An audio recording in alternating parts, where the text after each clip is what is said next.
Hi, I'm James Shillinglaw, and I'm here with a lot of familiar faces if you've been watching Insider Travel Report recently. We have Rudy Schreiner, who's the president, CEO, and founder and co-owner of AmaWaterways. Christine Karst, who's the executive vice president and co-owner of AmaWaterways. And last but not least, Gary Murphy, who's the senior vice president of sales and co-owner of AmaWaterways. Now, they just put out a kind of an interesting press release talking about trends in the river cruise market that are really helping their bookings and why river cruising might be the perfect solution as we emerge from this pandemic, which we hope we are doing finally. And we're going to talk to them about those trends and more, and you're going to find out all about that on Insider Travel Report. Now, first of all, I'll ask you individually, how are you and where are you? Rudy and Christine, where are you? We are in Westlake Village, California, so in LA County.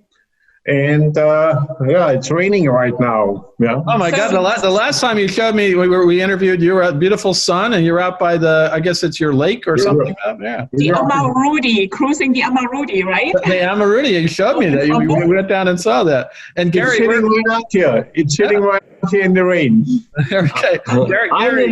I'm in our new office, ready to accept all our employees and team coming back in the office, but there's like just 2 or 3 of us here today. Okay, great. Well, I'm glad to see you're all well and healthy, and it's great to see you. We've by this time we would have seen each other about 5 to 10 times in the past year, but other than Zoom, this is kind of it. Let's start with you, Rudy. Let's talk a little bit about the outlook for the return of river cruising right now in Europe specifically, but you can talk about some of the other destinations like Egypt, Southeast Asia, China. When will river cruising for Americans begin again? And I don't expect you to hold this. I won't say you said it was going to be here, but it's actually later. So don't worry about that. Just give me an estimate. I always go with my gut feel for things, yeah.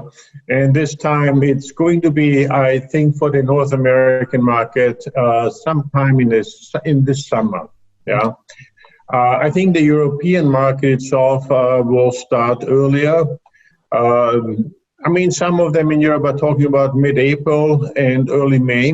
Right. We are actually talking to German operators to commit one ship to them for May departures again, as we did last year from July till November. But the main situation is really what are the travel restrictions going to be? How is the vaccination progress going forward? What are the airlines in the individual countries going to do about it? Yeah, but I think the general consensus currently is, and it also reflects in a booking situation, that sometime in the summertime we will restart our North American operation. Some are very, very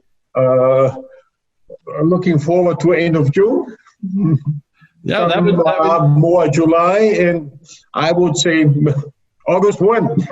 August 1. Well, there you go. Now, do you think you're going to do? Last year, you chartered out to a German company, I believe. Are you going to do that deal again, or you don't know yet? We are talking to them. We have not 100% concluded the deal, but we are on the verge of doing it starting in May. Yes. Okay. Now, what about the other destinations you feature? Like, when is it going to start in Egypt and Southeast Asia? The Mekong, places like that. I mean, what we are doing in Egypt right now is we are building a new ship in Egypt. Right. So our first cruise is not scheduled until September. Yeah, we are still on schedule, and we are still. I think September will still be pulled off that we can go back to Egypt. Egypt is also a little bit different when it comes to the whole vaccination process. Egypt is a very much tourist-dependent country. Sure. So I think they're pushing very hard to get the people in the travel industry vaccinated before they get maybe the general population vaccinated. So staff and so on, hotels, cruise staff and so on. So I think they're pushing very hard on it. Mm-hmm. And so I'm very confident that Egypt will start in September. When it comes to Asia, that is a big question. Right. Because the question really is, when are they going to open up? Yeah, I mean, Vietnam, with its 95 million people, only had a very, very few cases, and Cambodia too. And so they are closed off, really, and it might be a little longer. I mean, our spring cruises basically would end in mid-April, and then we would have a break until August. Yeah, but the question is, will it come back in August or not? Yeah, what will it be later in the year? That is a very big question. I mean, it's similar to what you hear from Australia and New Zealand. Yeah, I mean, they're saying they might even shut the whole thing down for another year or so there. Yeah, I know. I just talked to a few folks in Tourism Australia, and then yes, they're trying to promote the country, but it's hard because they don't know whether they'll open this year or not. But I'll still hold you to this promise, because I always said that I want to do Mekong with you, because we've talked about that a few times. So when you get that going, let me know. I'll be out there either with all of you. I know I talked to Gary about it. I talked to Christine about it. And you guys do a great job on that river, and I'd love to see what you do. As soon as my favorite itinerary. Yeah, as soon as we are there, I think as soon as we open up, I think all three of us want to be there, including you. So all right, there you go. Well, let's all go. I always say to Rudy, we still have the questionings of Amazian and Amalucia coming up, and that's scheduled for July 4th on the Rhine River. So that is a big goal, actually. All right. Now, that's great. Let's talk a little bit about, this is a question for Christine and Gary. One of the trends, the first of the 6 trends we're talking is travel advisors and the value they provide, and that's sort of spurring some stuff. Let's talk about how advisors are helping drive bookings for your cruises even during the pandemic, and how essential they are going to be going forward to both you and to their clients. I'd like you both to answer this one. Christine, you want to start, and then Gary, you can add? Oh, I will be happy to do so. I mean, you know, James, you know us for so long. Our travel partners have always formed the foundation of our business from day one. And we are so thankful for their support this past year, but all the years. They have been instrumental in encouraging their clients to reschedule their river cruises with AmaWaterways. And we truly, truly appreciate all the hard work that has gone into this. They are our true travel heroes. And so over the past 10 months, Rudy, Gary, and I, along with our sales team, our reservations, operations, pretty much our entire AmaWaterways family, we have become truly personally involved and connected to so many of our travel advisors. And I have to say, the virtual world has actually made this easier for us, because within an hour, we can talk to, a wonderful travel advisor on the West Coast in LA, and then the next hour it will be in New York. You cannot do this by plane as well. That's true. We have, and we do this actually with the entire world, and it's actually part of the fun too. We have hosted weekly webinar Wednesdays. We have provided our partners with up-to-date information on our health and safety protocols, our rebooking policies, new itineraries, specific offers. We want to keep them going, inspiring, because our travel partners are inspiring their clients. So there's a whole chain behind. We will continue to invest in the travel advisor community with so many educational tools that we are preparing, our resources for social media, new video content. We have added over 100 videos to our AmaWaterways YouTube channel. That's amazing. Yeah. Have you seen our music video, Ama Means Love? I definitely did. It's I said you're getting into the music video world now. It's going to be MTV, right? And you see everyone beaming there, and that is so important. At the same time, no matter how, I always say there's a certain fatigue that can happen now because it's taking so long. So it's all up to us to really constantly do something to make a day a good day, and to do it for our partners. Fantastic. So, go ahead. Yeah, Gary. well, Gary, because if you said anything, I'm sure Gary has something to add. Well, you know what, James, we've all been in this business a long time, and it's the relationship the supplier has, AmaWaterways, with our travel partners that is more valuable today than ever before. Because if you have a direct strategy it is very, very hard to find those people that are willing to travel in this environment. And our travel advisor partners, they know who to reach out to direct them and get them to book. I mean, they have a relationship with their clients. Christine touched about engagement. I don't think we've ever been more engaged with our travel advisor partners and their clients as we have in the last 10 months. Right. James, we did over 2,000 virtual cruise events in conjunction with our travel advisors, reaching out to their clients, educating them about river cruising, going through itineraries. Already this month, we've already done over 300 in January. That's we have a target this year of 3,000. And it's a great opportunity to engage in partnership with the travel advisor, reaching out to their clients. And we don't mind even if 4 people just show up.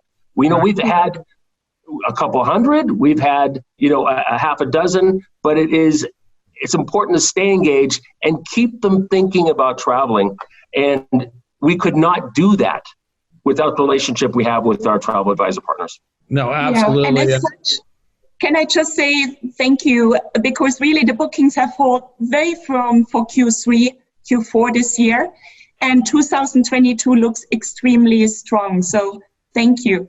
Well, that's what I was going to ask Rudy and anyone who wants to answer this. How have bookings been for the end of this year for 22 and 23? And where are they booking? Is it the traditional Europe, or are they looking at elsewhere too? Rudy, can drill it down to the specific departure and times. I'm monitoring. I'm running reports really almost on a daily basis. Yeah, and 21 used to be very strong. So since September, we have seen a very strong shift away from the spring of 21 into the late fall of 21 and even into 22. So what I really do see there is also kind of the break in the summertime in July or so. Right. March, April, May, we see declines, people moving to other dates, moving to the next year. June, there's not much of a change. July is very stable. August, we see slight increases already. And then September, October, it really goes up. 22 is absolutely incredibly strong. Yeah, 22 is we've never seen anything at this time this much before when it comes to booking as 22. So this will be a fantastic year, and we already put our 23 program together. Sure. We are loading it up in the website. We already take group and charter bookings for 23. Yeah, but the market for the future looks bright, very, very bright. Right. No, that is encouraging, and I know, sometimes I say, wake me up in 2022, because that's gonna, and we'll forget about 2020 and maybe part of 21. But let's see. Now, I did want to talk about another trend, and that you've identified that is going to help with bookings on river cruises. It's celebration travel, and I wanted to talk to you, Gary, about it. How has celebration travel sort of helped drive river cruise bookings today? Are people just, because of all the pandemic, eager to get back together to celebrate birthdays, anniversaries, other events? Do they want to be together for the first time in a long time? And what are the experiences that AmaWaterways offers for those interested in celebration travel? James, you sort of answered the question for me. Yes, people, they've missed their anniversaries, they've missed their birthdays, or the annual events where everyone got together. And what we're seeing is family travel is driving sales, especially for the Christmas markets and this fall. People want to get together. They've been separated, and this is an opportunity to get something on the books and go. And that's the big one we're seeing is the fall is the Christmas market cruises, our wine cruises in the fall also. I think it's a younger demographic that takes the wine cruise, and it's just a lot of women groups, ladies that usually go and walk together or do an annual trip together. These types of folks are now booking and putting money down to travel in the fall. And we're also seeing some of our heritage families looking back at their heritage in Europe.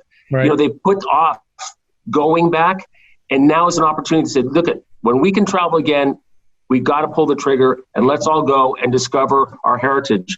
We have a lot of interest in, actually, James, in the Jewish heritage groups we've done in the past. Right. And it's great to see that there's so much pent-up demand. I think once we know we're traveling, in partnership with our travel advisors, we're going to fill up the ships very, very quickly for the latter part of this year. No, that's great. And I know I've been lucky enough to go on one of your Christmas cruises, and it is a great time to do some celebrating with your friends and family, and also the wine cruise too, because I've also done that with you. So, and I believe I did both of those with you, Christine, if I recall.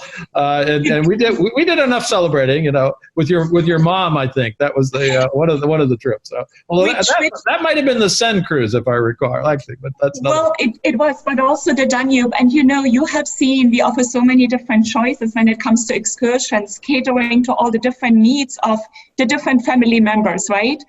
The younger ones will go and bike. We went on a hiking tour up there to this special abbey on the Danube. Yeah. And then, of course, we have some others taking part in our culinary excursions or regular city tours. There's something for everyone. And this customization is extremely important when it comes to family and celebration travel. Absolutely. In general. Okay, Barry? Pointed out, James, is that because we offer so many choices, I mean, I've gone with my family. There was 42 of us that went on a cruise. And when you go on a river cruise, no one has to be the leader. Everyone can go do their own shore excursions, right, and come back and share their experiences. If you do a family holiday where someone has to take charge, you always have people that say, well, I don't want to do that. I don't want to do that. When on a river cruise with Ama, you can go hiking, biking, a culinary experience, a walking tour, and then everyone comes back together for lunch. And the matriarch of the family just enjoys hearing all the great stories from that day's activities. No, that's a great thing. Now, another trend that you've identified is slow travel. And I wanted to get your thoughts, Christine. How does river cruising deliver on slow travel trends? And why is it a different form of travel than other forms of travel? And why is slow travel even more important today as we emerge from this pandemic?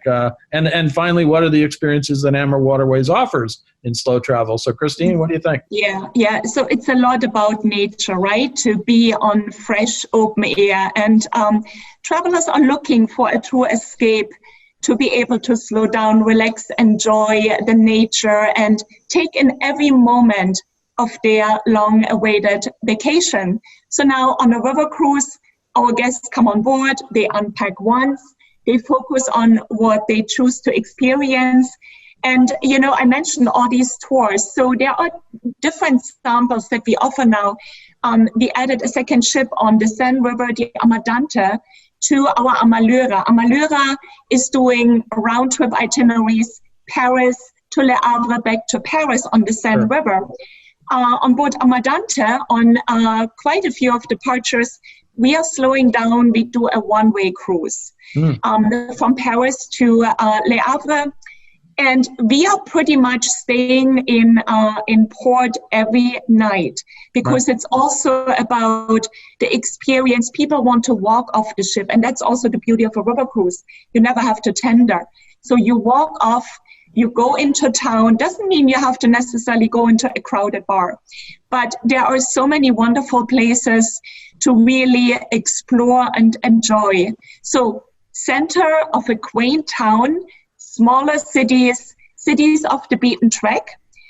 So our clients have the entire day to fully immerse in these charming destinations, stroll the markets, maybe in the morning because the ship is there.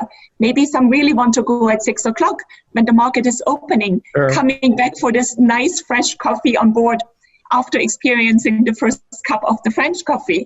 And so again, it's about personal interests, preferences. And in addition to exploring on shore, our guests can also relax so much more on the open air sun deck, taking in there the surroundings and so many of the UNESCO World Heritage Site. We recently actually had one of our Wednesday webinars talking about the many UNESCO World Heritage Sites. And one of my personal favorite is, of course, also to be on the sun deck early in the morning, take a fresh breath and enjoy our exercises, stretching, core, while watching the castles and the scenery passing by. Well, we're going to talk about wellness and holistic travel a little in a few seconds. But one of my favorite slow travel moments was on AmaWaterways on the Seine. And Christine, you remember this because we went hiking. We went on a bike tour of Rouen. And then we decided to just stay in town for a while and eat oysters and drink white wine with our friend Ralph Grizzle, if you know him, and a whole bunch of people, including one of your salespeople. And then we went back and had champagne and profiteroles on the sun deck. And it was a glorious, glorious day. It's one of my favorite memories on a river cruise. And the weather was perfect, even though I think it was early November, if I remember. It was something. And it was, you're talking about slow travel. That's slow travel to me. Absolutely. I think it was the day right after Halloween, right? It was. And then I did an interview with you as we're sailing up the Seine and with all the fall foliage in the background. It was a great scene. Now, Gary, I want to talk to you a little bit on another trend, and this actually belongs more on the booking side. It's longer stays and shorter booking windows. Can you describe this trend and why it's sort of occurring now? I mean, maybe it would have anyway, but are people just eager to stay longer in Europe now that they haven't been there for a while? Are they booking closer in because they are sort of still worried about the impact of the pandemic? What's going on here? Well, you talk about these trends. Rudy has a management meeting 3 times a week. And he's, besides probably the grandfather of river cruising, he's also the world leader in graphs and charts and identifying trends. Did you bring any graphs and charts, Rudy, with you? They're color-coded. And you don't want to start go on charts, okay? Because it will not end. Okay. I mean, he has charts from, I think, the first day we opened for business, so he's got everything. But what we're seeing is people want more than 7 days. They're adding pre and post, right? And they're also booking, adding on another cruise. Our res system has an algorithm together that'll match up cruises. So if you want to do the Seine and add on the Rhone, if you're looking at the Danube and you want to connect into the Rhine, our res team can easily identify what matches up for your clients. Right now, we have an offer out there that's 10% off the second cruise you book, back to back. And it's people, I think they've had, like you said, they've been pent up. And if they're going to travel, they're going to go for a longer period of time. A lot of them have extra vacation days that they have to burn up, or they just have that itch to get away. And it's not going to be 10 days. It's not going to be 7 days. It's going to be 2 weeks or more. But then you have the alternative is that they're also shorter booking windows, you said, right? Yeah, well, what we're seeing is that this fall especially is selling really August on. But I said the shorter, but you're also seeing, James, it's all over the place. 2022 is selling extremely well. And as Rudy mentioned earlier, we're launching, or Christine did, 2023 in February. So we're trying to put the biggest net out there we can in partnership with our travel advisors to get them to come across to river cruising, because a lot of the folks, another trend we're seeing, James, is people coming from the ocean for the first time. With all these webinars we're doing, all these events where we're talking to consumers in conjunction with travel advisor, the questions they're asking, we can tell it's the first time they're looking at river cruising. Right. And they like the idea of the small ship cruising within the destination themselves, the freedom to go off ashore easily because they're not an ocean ship coming to a country. You're already within the country itself. So I think river cruising is a very good position as we move forward.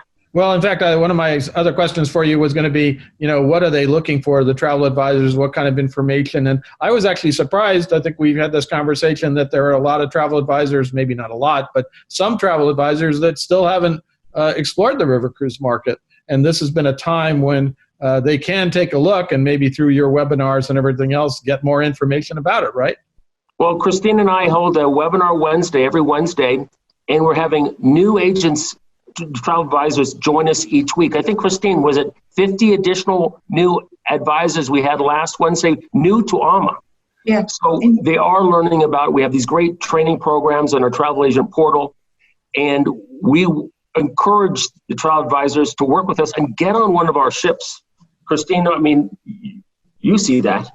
Oh, all the time. And of course, we cannot wait to really personally host them again. But no, those are absolutely wonderful opportunities. And we always say the more the merrier.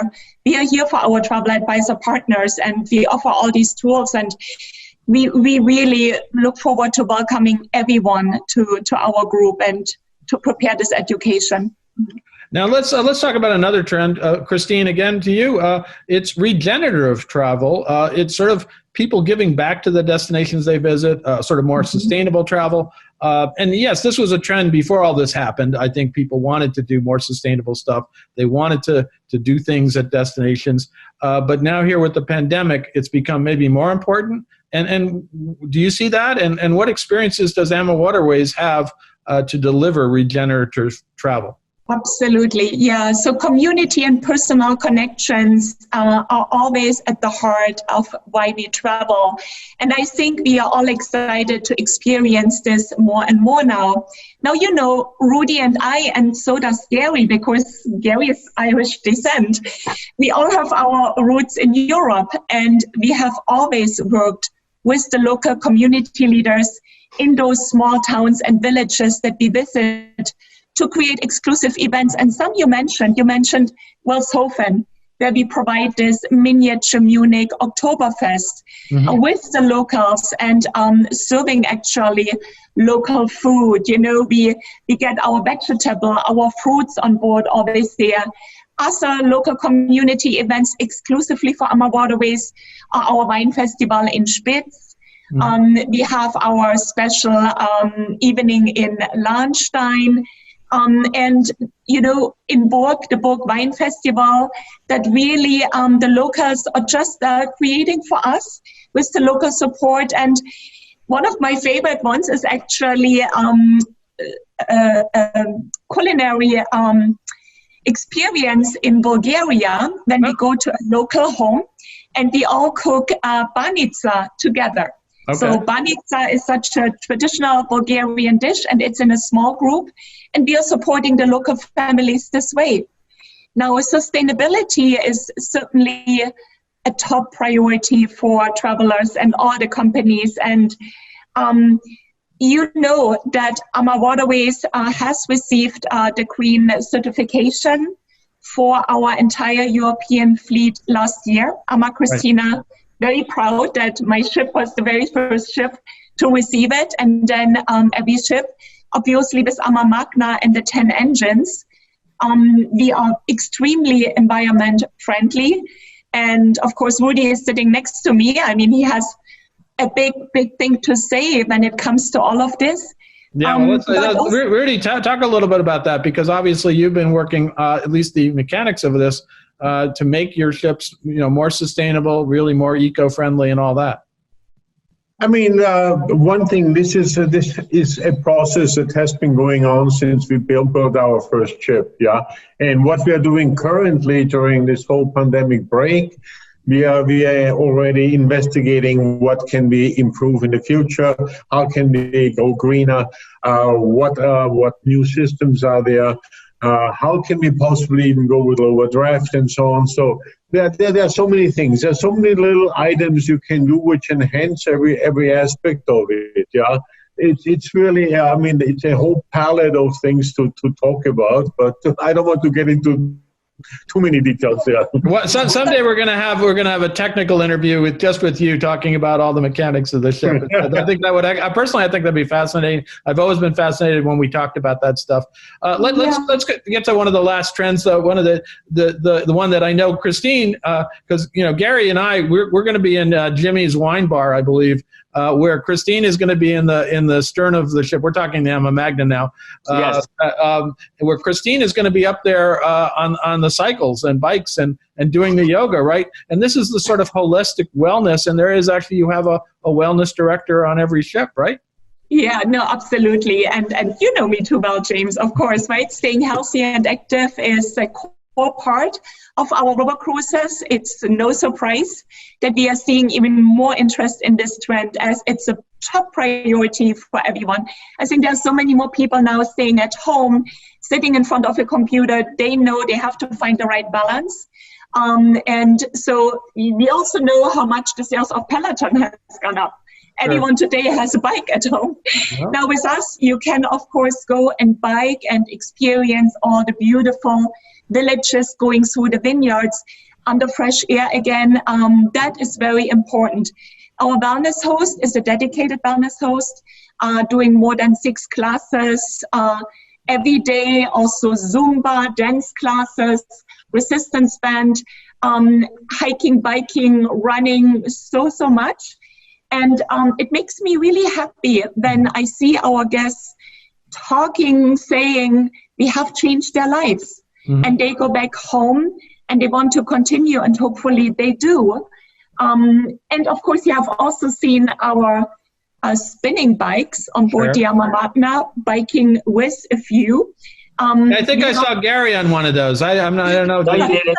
No, you didn't. I think Gary was in line because our guests come first, right? I was doing the champagne yoga, James. Well, I was going to say I actually did the champagne yoga, but I think I drank the champagne, but I forgot about the yoga part. That's okay.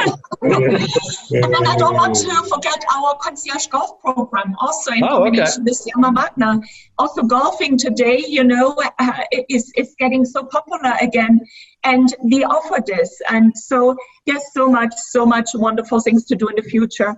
I also quickly want to mention all our crew members, not just the cruise managers, they are from the European communities where we are cruising through. So it's also very important for us that we really hire the people from those local regions. They interact with our guests, they share their stories, how they grew up, what the family is doing, and that is actually part of the whole river cruise experience.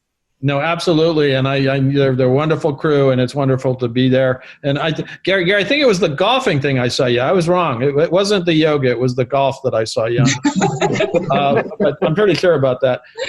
Now, Rudy, tell us a little bit about just logistically, where is all the fleet right now, especially in Europe, and then we're going to talk about the new ships coming out, if you could. Where is everything? Is it the normal place where all these river ships would be at this time of the year? What we are doing we have basically the Rhine ships and the Danube ships. Right. The Danube ships during the winter break, they are normally sitting in Linz, in the main port of Linz, and that's where the ships have been sitting during the entire pandemic times. In Holland, in Netherlands, we were sitting in Arnhem for a long period, and then actually we switched and moved the ships into Amsterdam port. Yeah, because they had a wonderful offer to use a port there for us and so on. And so normally we are sitting in the Netherlands on the Rhine ships, and we are sitting in Linz with the Danube ships. There is staff, there is crew on board. Right. Yeah, I mean, the ships have to be crewed. And then in France, they are all sitting in their individual places and so on. Most of our captains, pretty much all our captains, second captains, and engineers, they're all under Swiss contracts. Sure. And fortunately, the Swiss government is subsidizing them very well. So that keeps also our expenditures at very low positions there. Yeah, but we also have been using this time to really work on some of our ships. Yeah, we took again the AmaBella and AmaVerde, which were our first two 441-foot ships, our first two bigger ships, and we completely are remodeling those ships right now. Completely remodeling them. First of all, it's a good time to work with the shipyards. They don't have as much work as they usually do. I can expect, yeah. Yeah, so, and they are very happy to get some work done. So these two ships will be coming out they will be ready in the spring with a completely new look. We are also finishing up the AmaLucia. The AmaLucia was supposed to start in March 21. She will be ready for the first sailing whenever the first sailing happens. The AmaSiena was supposed to come out in March last year, in March 2020, but then in the end, with delays at the shipyard and not having any hurry because there was no cruising anyway going on, we took our time and we finally took delivery in the fall of 2020. So these two ships are brand new. The Lucia is now in the final stage where we start with furnishing and so on.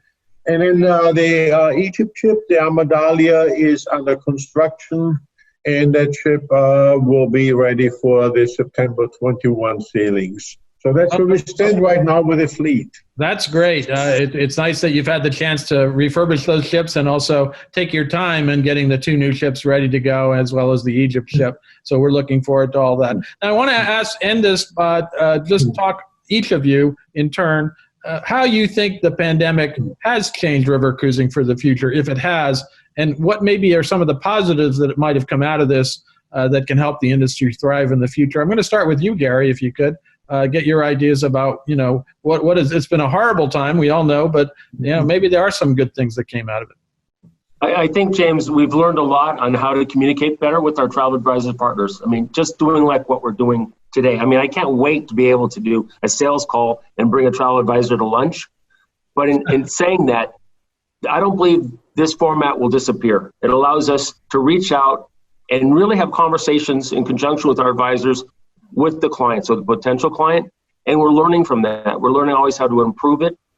And I also think, looking back, how travel is such an important part of our lives. Right. It's an enriching experience. And unfortunately, James, sometimes you don't recognize that until you can't do it anymore. Mm-hmm. And I think not only the travel community, but I think the individuals out there recognize we need to go out. We need to go to other parts of the world, meet the nationalities, and come away with that positive that we're all looking for about what international travel provides. I've also just sort of discovered myself personally that I wake up in the morning and I just decide now to be positive and to be in a good mindset to go out and start the day and make the most of it. You can't sort of look on a glass being half empty. We're all about it on AmaWaterways, the glass being half full. Right. And I don't think as a company we've ever been closer. And you really start to learn the talents of your colleagues because you're working so much closer. And we've got a great team, and it just gives me great pride to be part of this organization. And Christina, sort of same question. What has come out of all this, both for your company, for travel industry, and for river cruising? Yeah, I mean, Gary touched on it. It's we are all living so much more the moment, and out of this comes patience, more patience, tolerance, flexibility, and I believe that is something really, really good. When we all meet on board again, obviously it will be a wonderful experience, but we will take it so much more in to share these experiences and to live this, and it will be good for the crew as well. Sure. I think this will be a big celebration when we all come back to the rivers. One family, one celebration, and because it kind of unites us all. We all went through the whole thing. We learn from it. We learn how to hopefully nature is precious, how to take care of every little detail, even so much more in our world, because we want our children and grandchildren as well to live a good life and want to make sure the world is in one piece for them. Yeah. Absolutely. Now, Rudy, I'll let you close it out. You have been, sort of at the dawn of river cruising, at least for the U.S. market. You've seen it all, and this has been something entirely different. Talk a little bit about, if you can, what you see that the result of the past year, or actually it's going to be almost 2 years the way we look at it right now, year and a half. How has this affected river cruising for the future? I think river cruising has absolutely a fantastic future. I think the small cruise environment, will entice a lot of people to explore it, experience it. And the thing is always, I mean, in those last, what is it now? It's almost 28 years since I've been doing this, River cruising has always been a good experience. Anybody who ever came back enjoyed it, But I think the future is extremely bright. I think more and more people enjoy the small environment, like what we talked about, the slow move, the fresh air, and so on. So once they experience it, they want to do more and more. And as we see more and movements away from other ways of vacationing to river cruising. So I think there's a huge bright future which can expand not only into way past Europe into many other destinations also in the future. Yeah, so we are always looking at new places, new destinations, new rivers.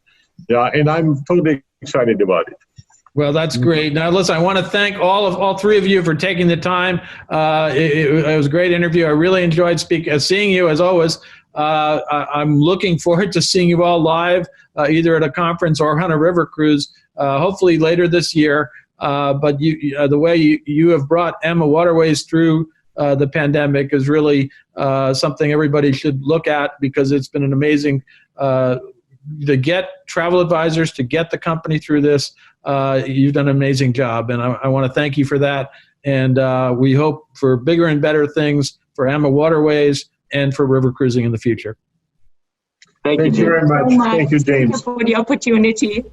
All the best. Bye-bye. We'll see you soon. I'm James Schillinglaw, and this is Insider Travel Report.